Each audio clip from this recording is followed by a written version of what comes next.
তো রানা ভাই ভালো আছেন তো? জি আলহামদুলিল্লাহ। তো আপনি এই বিজনেস লাইফে কতদিন হলো আপনার? আমার 2019 সালে শুরু, বাট 20 সালেই আসলে মেইন যাত্রাটা। 20 সালে, এখন 20 সালে, এখন তো 25 সাল, 5 বছর যাচ্ছে আর কি। আচ্ছা আচ্ছা, আপনার লাইফে কি মানে ক্যারিয়ার শুরু কি বিজনেস দিয়ে নাকি জব করেছিলেন এর আগে? না, আমার আসলে একটু ভিন্ন ব্যাপার। সেটা হলো কি, আমি পড়ালেখা অবস্থায় বিজনেস করি। আচ্ছা আচ্ছা, একদম সেটা হলো ভর্তি হওয়ার পরে। আমরা তো আইএসটিতে পড়েছি, তো সরকারি আইএসটিতে। তো এসএসসি পরে আমরা ওইখানে একটা চান্স পাই সরকারিভাবে। তো তারপরেই পড়ালেখা অবস্থায় প্রথম বর্ষ থেকে আমি ব্যবসা করি, প্রথম বর্ষ থেকেই। আচ্ছা আচ্ছা, হ্যাঁ, তো সেটা ব্যবসা করা আমার জব করার আগে, তারপরে জবে ঢুকি। মানে জবও করেছি, ব্যবসাও করেছি, এরকম এক সময়। জবটা ছেড়ে চলে আসলেন কেন ব্যবসাতে? না, যখন আপনি দেখবেন যে অপরচুনিটি বেশি এক জায়গায়, আচ্ছা আচ্ছা, একটু নিজেকে সময় দেওয়া যায়, তখন কিন্তু জব কেউ চাইলে করতে পারে না। আচ্ছা, এখানে আরো কি লক্ষ্য ছিল যে আমি নিজেও হচ্ছে উদ্যোক্তা হবে এবং কি আরো কর্মসংস্থানের ব্যবস্থা করব? এটা তো মাস্ট ছিল। এটা তো আর নিজে যদি আগাতে চায়, অন্যজনকে না আগায় নিলে তো সম্ভব না। ধরেন আমি যদি, আমার প্রতিষ্ঠান হলো খাটিস, আমি যদি চাই যে খাটিসকে বড় করবো, তো এইখানে তো মাস্ট অন্যজনকে ইনক্লুড করাই লাগবে। তো তখন আমার চিন্তাই ছিল যে এরকম, যে আমি চাকরি না করে চাকরি দিব, মানে এই মেন্টালিটি থাকার কারণে আসলে চাকরি আমার আন্ডারে কেউ কাজ করতেছে এরকম। বুঝতে পারলাম। আপনার প্রতিষ্ঠান নাম হচ্ছে খাটিস। এখন কতজন এমপ্লয়ি আছে আপনার? এখন সব মিলে 10 জন আছে আমরা। 10 জনের মতো? 10 জন। আচ্ছা, তো বাংলাদেশের ইয়াং জেনারেশন যারা আছে তারা চিন্তা করে যে আমি অনার্স মাস্টার শেষ করে আমি একটা 15,000 টাকা 20,000 টাকা দিয়ে আমি একটা জব শুরু করব। এই যে টেন্ডেন্সিটা, এখান থেকে বের হয়ে আসার কি কি উপায় আছে বা আপনি মনে করেন? এখন এখান থেকে বের হওয়ার উপায় আছে। তার এক নম্বর যেটা দরকার, আমার যেটা মনে হয়, সেটা হলো মাইন্ডসেট করা আগে। আচ্ছা আচ্ছা, হ্যাঁ, যে এখন মানে এই হয়ে গেছে, মাইন্ডে ঢুকে গেছে যে পড়ালেখা শেষ, একটা চাকরি করব। কারো মাইন্ডসেট ঢুকে গেছে সরকারি চাকরি করব, মানে মাইন্ডসেটটা ঢুকে গেছে। তো প্রথম যে কাজটা করতে হবে এখান থেকে বের হওয়ার আসার জন্য, সেটা হলো আগে মাইন্ডটা পরিবর্তন করতে হবে। সেটা হলো প্রথমে ভাবা লাগবে এরকম ভাবে যে আমি 15,000 20,000 টাকার চাকরির জন্য আমি বসে আছি বা চিন্তা আছে যে আমি পড়ালেখা শেষ করে চাকরিতে ঢুকবো, 20,000 25,000 টাকার চাকরি করব। কিন্তু মাইন্ডসেট এখন থেকে এরকম ভাবে সেট করা লাগবে যে আমি 15-20,000 টাকা দিয়ে ছেলেদের চাকরি দিব। আচ্ছা আচ্ছা, এটা আগে সেট করতে হবে। আর এই ক্ষেত্রে যদি আমি একটু প্রশ্ন রাখি, যে ইয়াং জেনারেশন অনেকেই ভয় পান যে ব্যবসায় আসতে গেলে তো অনেক টাকা নিয়ে, পুঁজি নিয়ে নামতে হয়, আসলে কি ব্যাপারটা তাই? পুঁজি তো অবশ্যই লাগে, কিন্তু পুঁজির চেয়ে বেশি লাগে হলো সাহস। ব্যবসা করতে অবভিয়াসলি সাহস লাগে, এবং এই সাহস যারা নিয়ে ব্যবসা আগাতে পারে তারাই সাকসেস হয়ে যায়। কেন, সব জায়গায় তো সাহস লাগে, পুঁজি তো সব জায়গায় লাগে না? আপনি কোন সেক্টরে যে আপনি চাকরি করবেন, চাকরিতে পুঁজি লাগতেছে না? দেখেন, আপনার পড়ালেখার পিছনে প্রতি মাসে কত টাকা খরচ হচ্ছে, এটা তো ওয়ান কাইন্ড অফ পুঁজি। এটা তো পুঁজি। তো সো ব্যবসা করতে পুঁজি লাগবে, এটা স্বাভাবিক, কিন্তু পুঁজির চেয়ে বেশি লাগে সেটা হলো সাহস। এই সাহসটা যারা, সাহসের সাথে যদি আমি একটু বলি, মেধাটাও লাগে আর কি। মেধা যে কিভাবে আসলে আমি বিজনেসটাকে গ্রো করব বা স্টাডিটা কিভাবে করব। যেমন ইয়াং জেনারেশনরা ভাবে যে বিজনেস টাকা নিয়ে নেমে গেলাম, বাট এখানে যে বড় একটা ব্যাপার থাকে যে রিসার্চের ব্যাপারটা, গবেষণার ব্যাপারটা, যেটার মার্কেটিং সেকশনটা কেমন হবে, বা দেখা গিয়েছে যে এই প্রোডাক্ট নিয়ে আমি কিভাবে হচ্ছে এটা লঞ্চ করব, বা এই প্রোডাক্ট আদৌ কি কোনো কাস্টমারদের প্রবলেম সলভ করছে কিনা, এই জিনিসগুলো। তার মানে কি বোঝাচ্ছে যে বাংলাদেশের ব্যবসায়ীরা বা উদ্যোক্তারা বা ইয়াং জেনারেশন যারা ঢুকতে চাচ্ছে বা ভয় পাচ্ছে, তারা এই রিসার্চ বিমুখী আর কি, যে বেশি রিসার্চ করতে চায় না। সেটা, এটা ঠিক আছে। এখন ব্যবসা করতে আসলে মেধা লাগে, এটা ঠিক আছে, আবার কোনো ক্ষেত্রে ঠিকও নাই। এখন আমরা যদি বলি যে ব্যবসা করতে মেধা লাগে, তাহলে যাদের মেধা একটু কম তারা মানে ডিমোটিভেট হবে। কিন্তু তাই বলবো যে মেধা যেহেতু লাগে, আমি তো এই সেক্টরে একটু দুর্বল আছি, সবাই যে মেধাবী হবে ব্যাপারটা এরকম। তাহলে কি হবে, যদি সাহসী হয় সে মেধা কিনে নিতে পারবে। মানে মেধা যে আমার লাগবে আমি রিসার্চ করবো ব্যাপারটা কিন্তু এরকম না। আমি কিন্তু চাইলে আমি ব্যবসা একটা দাঁড় করাইতে পারলে যদি আমার সেলস রেশিও ভালো থাকে, প্রফিট রেশিও ভালো থাকে, তো আমি কিন্তু মেধা কিনে নিতে পারবো। এইটাই যে আপনার মেধা না থাকলে ব্যবসাতে আমি যেই কাজটা করতে পারবো, আমার একটা মেধা দরকার, ওই মেধাটাকে আমি প্রতি মাসে স্যালারি দিয়ে কিনে নিব। এখানে মেধা বলতে আমি যেটা বুঝালাম যে একজন বিসিএস ক্যাডার, তিনি বিসিএস পাওয়ার আগে স্টাডি করেন, 2 থেকে শুরু হয়, 2, 3, 4 বছর এবং 5 বছর স্টাডি করেন।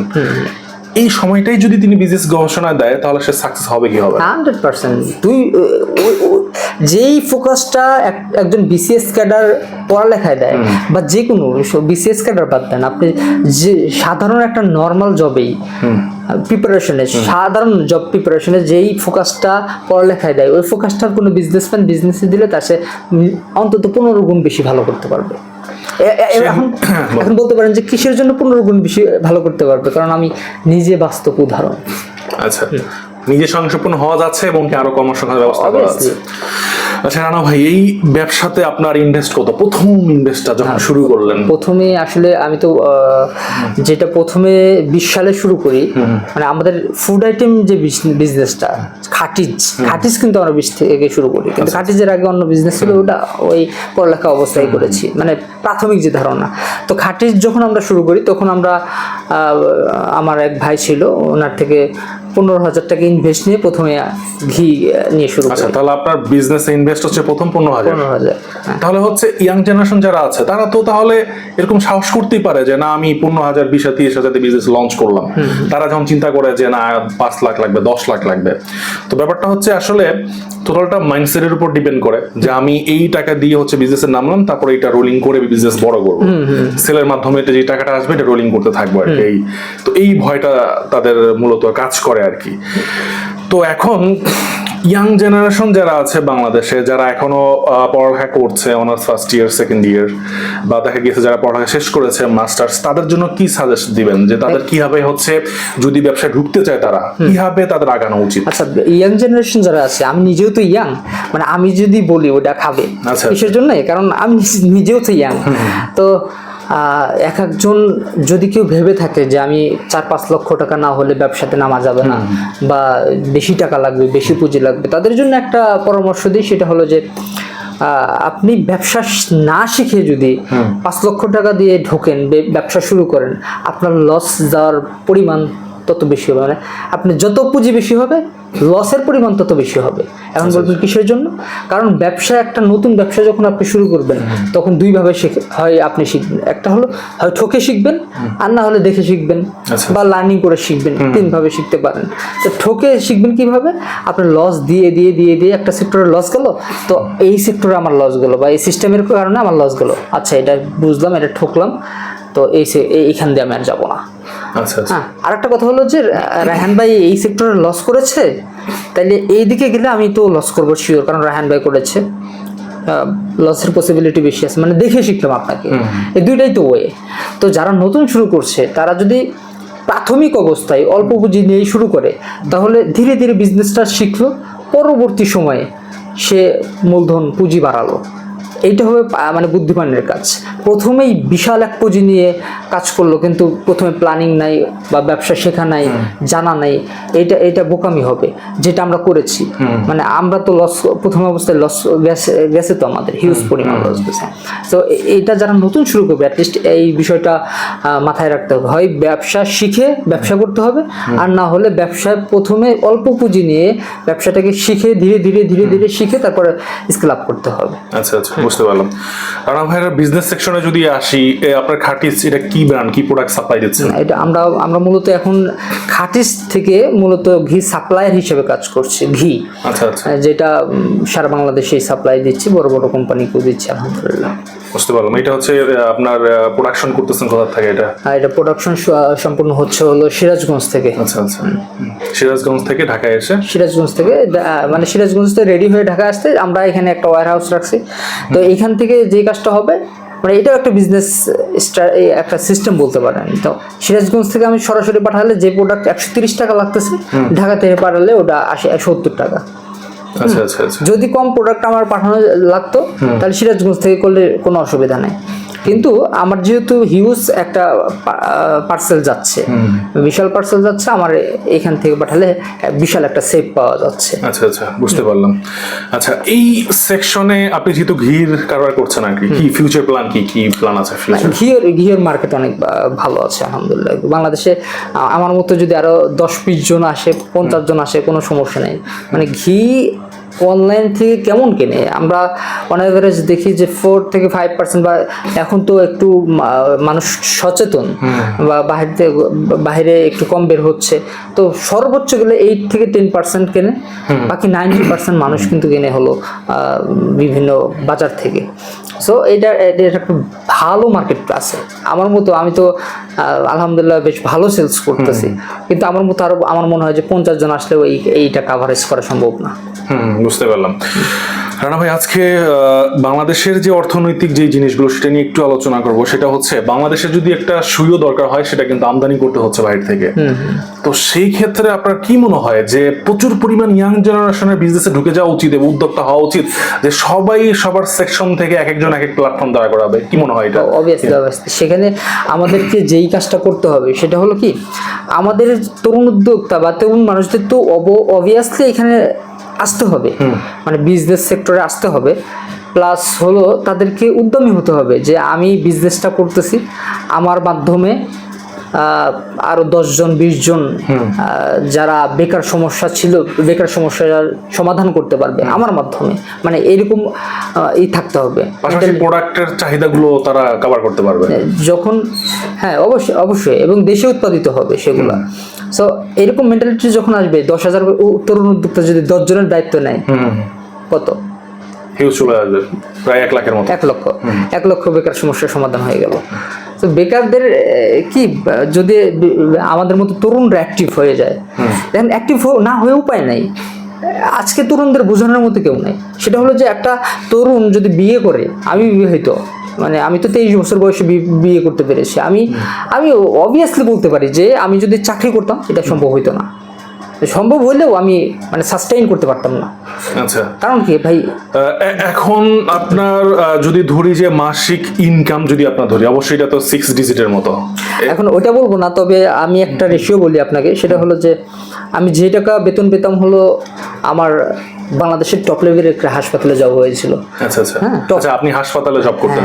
আমি মেডিকেল টেকনোলজিস্ট। তো তো ওইটাকে আপনি বাংলাদেশের 3টা হাসপাতালের মধ্যে একটা ধরতে পারেন। তো ওই টপ লেভেলের হাসপাতালে যে টাকা বেতন পেতাম তার সে 15 গুণ বেশি টাকা আমার নিট প্রফিট হচ্ছে, নিট প্রফিট। আচ্ছা আচ্ছা, মানে সবকিছু বাদ দিয়ে আমি আপনার ইনকামটা এই কারণে তুলে ধরলাম যে আপনি আপনার যেই চাহিদা সেটা পূরণ করেও আপনি আরো 10টা মানুষের জন্য হচ্ছে তাদের রিজিকের উসিলা হলেন।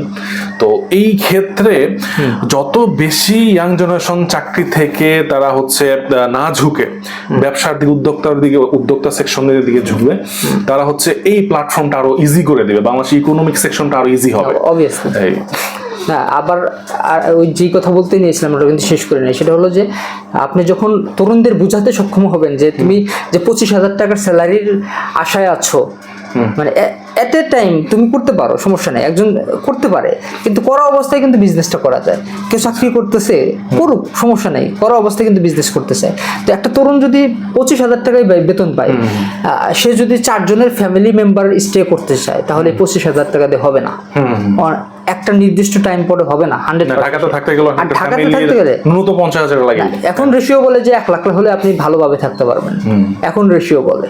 তো সেই জায়গায় তো 50-60 ধরে নিতে পারেন, মানে 1 লক্ষ টাকা হলে আপনি স্বাচ্ছন্দ্যে থাকতে পারবেন 4 জনের ফ্যামিলি নিয়ে ঢাকা শহরে। সে জায়গায় আমরা যেহেতু একটু হিসাব করে চলবো, আমাদের 40-50-60 টাকা চলে যায়।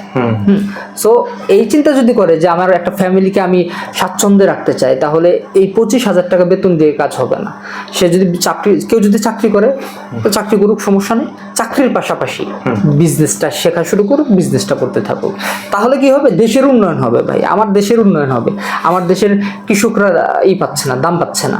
আমরা চাইলে কিন্তু কৃষকের উৎপাদিত ফসল বা যে কোনো প্রোডাক্ট আমরা কিনে আমরা কিন্তু বাজারজাত করতে পারছি তরুণ উদ্যোক্তা তো সব সেকশনই আসা উচিত। যেমন হচ্ছে ভারত কিন্তু পেঁয়াজ রপ্তানি না করলেও কিন্তু আমরা এখন পেঁয়াজের স্বয়ংসম্পূর্ণ, কারণ পেঁয়াজে অনেক কৃষক বেড়েছে এবং কি তারা উৎপাদন করেও ভালো লাভ পাচ্ছে এবং কি বাংলাদেশের মানুষের চাহিদা পূরণ করছে এবং কি রিজার্ভও থাকতেছে। তো এরকম প্রত্যেকটা সেকশন মানে এগ্রিকালচার সেকশন হোক, তারপর মেশিনারি সেকশন হোক, তারপর দেখা গেছে টেকনিক্যাল সেকশন, প্রত্যেকটা সেকশনে যদি উদ্যোক্তাগুলো এভাবে চলে আসে যে বাংলাদেশ কেন গাড়ি তৈরি করবে না, গাড়ি ফ্যাক্টরি কেন থাকবে না, বাংলাদেশ এখন তো মাঝে দিয়ে হচ্ছে বড় বড় শিপ হচ্ছে রপ্তানি করতো, এখন আবার শুরু হয়েছে যে আমরা বাংলাদেশে তো জাহাজও তৈরি করতে পারি আর কি, তারা সেল করতেছে। তো প্রত্যেকটা সেকশনে আমার কি আপনার কি মনে হয় যে অনেক বেশি অনুপ্রাণিত করা উচিত বিজনেসের ক্ষেত্রে? 100% প্রত্যেকটা সেক্টরে আমার মনে হয় কি যে এটা যদি সরকারের কোনোভাবে উদ্যোগ নিয়ে প্রত্যেকটা জেলাতে মানে সেমিনার করে করে উদ্যোগ নিতে ভালো হইতো। এখন দেখেন আমাদের সমাজে নেগেটিভ মেন্টালিটির মানুষ কিন্তু বেশি। এখন যদি আপনি বলেন যে আমি একটা ব্যবসা করে এখানে 10 লাখ টাকা প্রতি মাসে ইনকাম করতে চাই, আপনি কাউকে বলবেন, বিশেষ করে গ্রামে যে বলবে যে ওর তো ভূতে ধরছে, তাড়াতাড়ি তাবিজ পড়া। মানে কি মানে বলার পরে মানে আপনাকে তাৎক্ষণিক নেগেটিভ করে দিবে, বুঝছেন? এই ক্ষেত্রে বাবা মাদেরও কি দেখা গেছে যে ওরকম টেন্ডেন্সি যে তুমি ইউনিভার্সিটিতে পড়ালেখা শেষ করেছো, তুমি একটা বড় ইউনিভার্সিটি শেষ করার পর তুমি হচ্ছে জব করবে, ফার্স্ট ক্লাস জব করবে, সেই জব যদি 23,000 টাকা মাসের স্যালারি হয়, ডাজন্ট ফ্যাক্ট তুমি জব করো। বাট কেউ যদি বিজনেস করে স্বয়ংসম্পূর্ণ হয়ে আরো কর্মসংস্থানের ব্যবস্থা করে, তারপরও তাকে হাই প্রতিপন্ন করছে, ফ্যামিলি থেকেই হাই প্রতিপন্ন করছে, ব্যাপারটা কি এরকম? শোনেন, এখানে একটা চমৎকার বিষয় আছে, সেটা হলো যে আমি যখন বিজনেস করি আমি আমার বাড়ির কাউকে জানাইনি। আচ্ছা আচ্ছা, মানে self motivation is the best motivation. আমার ওইটা ছিল মনে হয় সম্ভবত। আমি কিন্তু কাউকে জানাই নাই, কারণ আমি জানি যে আমি যদি বাড়িতে জানাই তারা আমাকে না করে দিবে টোটালি। কিন্তু তারা যে না করছে, ফ্যামিলি মেম্বার না করছে, আমার মা বাবা, তারা কিন্তু না করছে আমার খারাপের জন্য না, তারা কিন্তু তাদের সাইড থেকে ঠিক আছে যে আমার ছেলেটা ট্র্যাডিশনটা এরকম হয়ে গেছে। হ্যাঁ, তাদের সাইড থেকে তারা ঠিক আছে। তারা বলতেছে যে আমার ছেলেকে যদি আমি বিজনেসে ঢুকাই বা বিজনেস করতে দিই তাহলে পড়ালেখা নষ্ট হয়ে যাবে, পড়ালেখা নষ্ট হলে তো ভালো চাকরি পাবে না, বা এরকম সিস্টেম, এইরকম চিন্তা ভাবনা তাদের মধ্যে আছে। তাদের সাইড থেকে ঠিক আছে, কিন্তু বাস্তবতা তো আমরা জানি যে পড়ালেখা করে আমাদের বড় ভাই যারা বের হচ্ছিল 12,000 টাকা বেতন, তো 12,000 টাকা দিয়ে আমি তো এখন প্রতি মাসে বাড়ি থেকে 10,000 টাকা নিচ্ছি মানে পড়ালেখা করার জন্য। তো আমার যদি 12,000 টাকা বেতন হয়, আমি আমার বাড়ি থেকে নিয়ে আসাই ভালো, জবের তো দরকার নেই। হ্যাঁ, সো এইটা হলো মা বাবারা ভালোর জন্য বলে, কিন্তু মা বাবাদের ওই বুঝানোর ক্ষমতা হয়তো আমাদের নেই, এই জন্য আমরা নেগেটিভ। আচ্ছা, এখানে আমি যদি একটু খোলামেলা বলি, আপনি তো একটা হসপিটাল দায়িত্ব ছিলেন, জি, তো সেটাও কি একটা বিজনেস না? হ্যাঁ, অবভিয়াসলি। সে হসপিটালে তো একজন মালিক আছেন যিনি বিজনেসটা বড় করেছেন। তো এই ট্র্যাডিশনটা কি ভাঙা উচিত বাংলাদেশের? কোন ট্র্যাডিশন মানে আমাকে আবার একটু, এই যে বিজনেস না চাকরি করতে হবে, কিন্তু আলটিমেটলি আমরা যেখানেই চাকরি করতে যাচ্ছি ওইটাও কিন্তু আলটিমেটলি বিজনেসই। এটা কিন্তু যে চাকরি করতেছে মানে কিছু মানুষ থাকবেই ভাই, আপনি যতই বুঝান কাজ হবে না। মানে যতই বুঝান যে বিজনেস চাকরির চেয়ে অনেক ভালো, এখানে স্বাধীনতা আছে, হ্যাঁ, টাইমের স্বাধীনতা আছে, তারপরে টাকা পয়সার স্বাধীনতা আছে, তারপরেও বুঝবে না, কিছু মানুষ থাকবেই। আর অনেক মানুষকে বোঝানোও সম্ভব। এই যে আপনি একটা উদাহরণ দিলেন, চমৎকার উদাহরণ, যে সেটা হলো যে আমি হাসপাতালে কি করছি, জব করছি, আর হাসপাতালে তুমি যার আন্ডারে জব করছো সে করতেছে বিজনেস। তার মানে এইখানে তো ক্লিয়ার যে জবটা ভালো নাকি বিজনেস না, মানে জব করা ভালো নাকি বিজনেস করা ভালো। হ্যাঁ, তো জবকে আমি আসলে ছোট করতেছি না, কিন্তু বাংলাদেশের যে প্রেক্ষাপট, এই প্রেক্ষাপটে যদি বেকার মুক্ত সমাজ গড়া যায়, যদি উন্নয়নশীল রাষ্ট্র আমরা গড়তে চাই, তাহলে এখানে মাস্ট ভাই জব। যদি আমি একটু ভিয়েতনামকে দেখি, যদি আপনি ভিয়েতনামকে দেখেন, ভিয়েতনামও কিন্তু অর্থনৈতিকভাবে কিন্তু ডাউনই ছিল, কিন্তু রিসেন্টলি তারা কিন্তু প্রোগ্রেস হয়েছে। অন্যতম কারণ কিন্তু ওদের যে মেকানিজম সেকশনটা আছে, এটা কিন্তু হিউজ উদ্যোক্তা বের হয়েছে, এবং কি প্রত্যেকটা উদ্যোক্তাই কিন্তু তাদের ফ্যাক্টরিতে অনেক এমপ্লয়ি নিয়োগ দিচ্ছে, তাদেরই দেখা গেছে যে লোকবল তাদের নাগরিকদের নিয়োগ দিয়েছে। তো যার কারণে তাদের মেকানিজম জিনিসটা কিন্তু তারা সাপ্লাই করতেছে, বিভিন্ন দেশে রপ্তানি করতেছে। তো এইখান থেকে তারা কিন্তু স্বয়ংসম্পূর্ণ হয়ে গেল। তো এটা মনে হয় হয় একটা বড় এক্সাম্পল। তো আপনার কি মনে হয় যে বাংলাদেশ এই মেকানিজম সেকশনটা যদি বলেন, উদ্যোক্তা সেকশন বলেন, এটা কি এইখানেই যে প্রথাটা আছে এটা কি আদৌ রিসেন্টলি ভাঙতে পারবে, নাকি হচ্ছে এটার অনেক বাধ্যবাধকতা বা অনেক প্রতিবন্ধকতা রয়ে না, গেছে? এটা অবভিয়াসলি ভাঙা সম্ভব, তবে একটু আমাদের সাধারণ জনগণকে যেমন সচেতন হতে হবে, প্লাস হলো সরকারিভাবে উদ্যোগ নিতে হবে। মানে উদ্যোগ, একটা জিনিস সরকারিভাবে যখন উদ্যোগ নিবে ওটার গ্রহণযোগ্যতা অনেক বেড়ে যায়। তো সরকারিভাবে যখন উদ্যোগ নিবে তখন দেখবেন যে এটা আসলে আমাদের মধ্যেও এই কালচারটা চলে আসবে, উদ্যোক্তা বান্ধব কালচারটা চলে আসবে। এটা সরকারের একটা ভূমিকা রাখতে হবে এইখানে। প্রত্যেকটা জেলাতে, উপজেলাতে সরকারিভাবে ট্রেনিংয়ের ব্যবস্থা করতে হবে, তাদের বোঝানোর জন্য বিভিন্ন সেমিনার করতে হবে। করলে আমার মনে হয় একটা, আপনি যে ভিয়েতনামের উদাহরণ দিলেন, এটা তো চোখের সামনে আমাদের একটা ঘটনা ঘটে গেল। শ্রীলঙ্কা কিন্তু দেউলিয়া হয়ে গেছিল কয়েক বছর আগে, একদম দেউলিয়া। সে রিকভারি করতে পারছে কিসের কারণ? Only for business. এইটা বিজনেসের দ্বারাই হয়েছে, যদি বিজনেস না থাকতো তাহলে হইতো না। হ্যাঁ, তো এটা তো জানা কথা। একটা দেশকে যদি এরকম ডেভেলপ কান্ট্রি হিসেবে পরিচিত করা দেন বিশ্বের দরবারে, তাহলে মাস্ট উদ্যোক্তা বান্ধব চিন্তা ভাবনা আমাদের মধ্যে আসতে হবে। এই যে আপনার বিজনেস লাইফ, এই লাইফের ভিতরে বাধা ছিল কি কি? কি কি সমস্যা ছিল, ফেস করেছেন কি কি? সেটা বাধা তো ভাই মাস্ট আসবে। যখন দেখবেন যে পদে পদে বাধা নাকি? না, আমি আমার একটা বাধা আমি পাই নাই। সেটা প্রথম বাধা যেটা আসবে সেটা হলো পরিবার থেকে বাধা। আমি যেহেতু পরিবারে জানাই নাই, এই বাধাটা আমি পাই নাই। যদি জানাইতাম তাহলে পেতাম। আচ্ছা, দ্বিতীয় যে বাধা আসবে, আপনার ইনকাম বা ব্যবসা শুরু করার পরে দেখবেন যে পাড়া প্রতিবেশী সবাই বলবে যে কি করতেছে ছেলেকে দিয়ে। ঘিয়ের কারবার, ঘি বললে তো ভালোই হইতো, অন্য কিছু বলে। হ্যাঁ, যে হকারি করতেছে, এই যে কি সব লজ্জা শরম কিচ্ছু নাই, ফেসবুকের একটা পেজ খুলে হকারি করতেছে।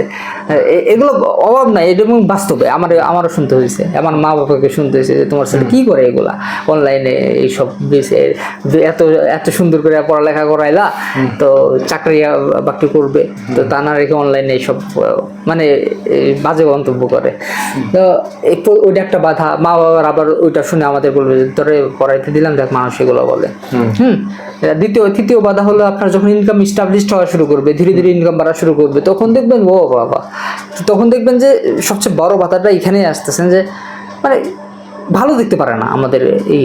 আপনি টাকা পয়সা ইনকাম করছেন, দেখবেন যে অন্য কম্পিটিটরস বা অন্য কেউ একজন পিছনে লেগে গেছে।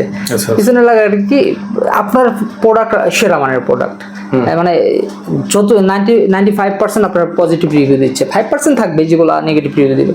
তারপরেও দেখবেন যে জীবনে কোনোদিন প্রোডাক্ট নেয় নাই, কিচ্ছু করে না, এসে নেগেটিভ কমেন্ট করবে যে প্রোডাক্টটা ভালো না, এইসব খারাপ নেগেটিভ রিভিউ, মানে পিছিয়ে লাগা যায় যেগুলো বলে। তো এরকম থাকবেই ভাই, নেগেটিভ সমালোচনা এগুলো থাকবে, বাধা থাকবেই। এই বাধাকে উপেক্ষা করেই সবার কাজ করে যেতে হবে। গভর্নমেন্ট আর কি পদক্ষেপ নিলে এই ক্ষেত্রে উদ্যোক্তা সেকশনটা আরো বেশি রকম ভাবে হাইপ উঠবে এবং কি ইনফ্লুয়েন্স হবে তারা বিজনেস করে?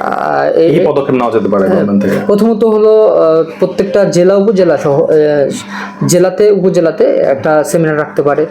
হ্যাঁ, দ্বিতীয় হলো যে কিছু কিছু জায়গায় গভর্নমেন্টের একটু, আমার মনে হয় যে একটু আরো বেশি জানান দরকার। সেটা হলো যে আমি নিজেই জানি না যে আসলে উদ্যোক্তাদের যে বৈধভাবে ব্যবসা করতে গেলে যে ডকুমেন্টস লাগে, এই কোন ডকুমেন্টসের মানে অরিজিনালি কত টাকা লাগে, এইটা আমার মনে হয় যে গভর্নমেন্টকে একদম প্রকাশ করে রাখতে হবে, যে মানে প্রকাশ করে লিখে রাখতে হবে, যাতে উদ্যোক্তাদের থেকে যারা শুরু করবে তাদের থেকে 1 টাকা অন্য কেউ বেশি না নিতে পারে, মানে ঘুষ না নিতে পারে। একদম 20 টাকা করতে কত লাগে ওই টাকা একদম স্পেসিফিক ভাবে লেখা থাকতে হবে, যাতে এর চেয়ে বেশি টাকা চাইলে আমি বুঝতে পারি যে সে ঘুষ চাচ্ছে। হ্যাঁ, আচ্ছা, তৃতীয় হলো যে সুযোগ দিতে হবে।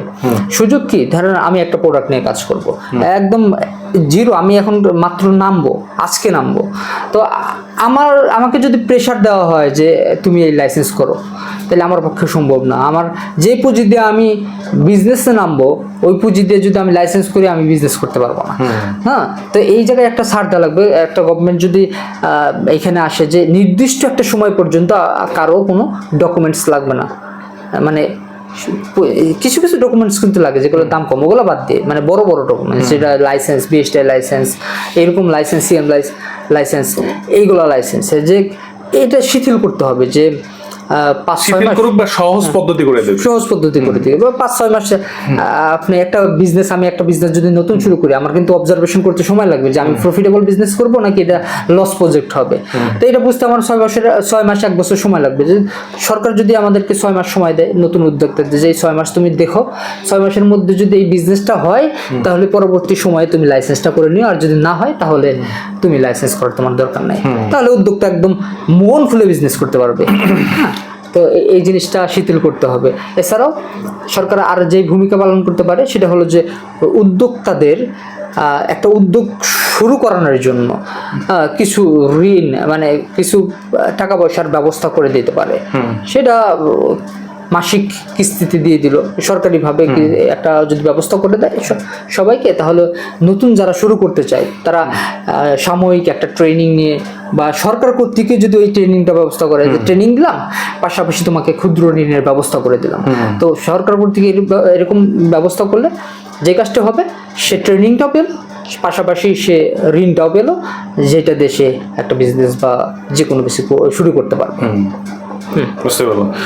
আচ্ছা রানা ভাই, আপনার এই বিজনেস নিয়ে বাহিরে বিদেশে রপ্তানি করার প্ল্যান আছে কিনা ফিউচারে? ওরকম কোনো প্ল্যান করেছেন কিনা? না, আমরা তো অবশ্যই করি, কিন্তু আমাদের সিস্টেমে নাই, এই হলো সমস্যা।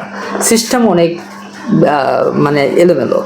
সেটা হলো কি, আমাদের যদি পক্ষে সম্ভব হইতো যে এই আমাদের তো লিকুইড প্রোডাক্ট ঘি, সেটা বাহিরে রপ্তানি করার জন্য, তাহলে আমরা অবভিয়াসলি করতাম। কিন্তু বাংলাদেশে এই সেক্টরে অনেকেই করতে পারে, আর আমরা ওখানে হ্যাসেলটা অনেক বেশি। হ্যাঁ, অনেকেই করতে পারে, কিন্তু আমি চেষ্টা করতেছি অনেক দিন যাবত যে কিভাবে বিদেশে রপ্তানি করা যায়, কিন্তু আমি কোনো সিস্টেমই খুঁজে পাই না। আচ্ছা, অনেক মানে বাধা বা প্রতিবন্ধকতা আর কি। এমন কোম্পানি আছে যে, বা এজেন্সি আছে, তাহলে এখান থেকে গভর্নমেন্ট এটাও করতে পারে যে বাংলাদেশের প্রোডাক্টগুলো কত সহজে বিদেশে রপ্তানি করা যায়। অবভিয়াসলি আমি নিজেই দিব, আমি সিস্টেম জানি না যে কিভাবে রপ্তানি করা যায়। আমি জানার চেষ্টা করতেছি অনেক দিন হলো, আমি কোথাও পাচ্ছি না, যে উঠতে পারছি না যে কিভাবে দেওয়া যায়। কি লাগে আমার তো বিএসটি লাইসেন্স আছে, আমার আইএসও লাইসেন্সের জন্য আমি আবেদন করে রাখছি। হ্যাঁ, আমার কি লাগবে, এয়ারপোর্টে আর কি লাইসেন্স লাগবে? ইন্টারন্যাশনাল স্ট্যান্ডার্ড অর্গানাইজেশন থেকে সার্টিফিকেট আমরা খুব অল্প সময়ের মধ্যে হাতে পেয়ে যাবো ইনশাল্লাহ। তো আর কি লাগে, এখন কি লাগে, প্রয়োজনে সেই কাজগুলো করব, কিন্তু তারপরে ব্যবস্থা করে দিলে দেশের যেমন আমরা একটা চাহিদা মেটাতে পারতাম, দেশের বাইরেও আসলে চাহিদা মেটাতে পারতাম আর কি, আমাদের দেশের সুনাম হতো। জি, বুঝতে পারলাম। ঠিক আছে রানা ভাই, আজকে তাহলে এই পর্যন্তই দেখলাম আপনার এই কারখানা। ভালোই লাগলো। তো আবার একদিন দেখা হবে। জি, ভালো থাকবেন। আসসালামু আলাইকুম। ওয়ালাইকুম আসসালাম।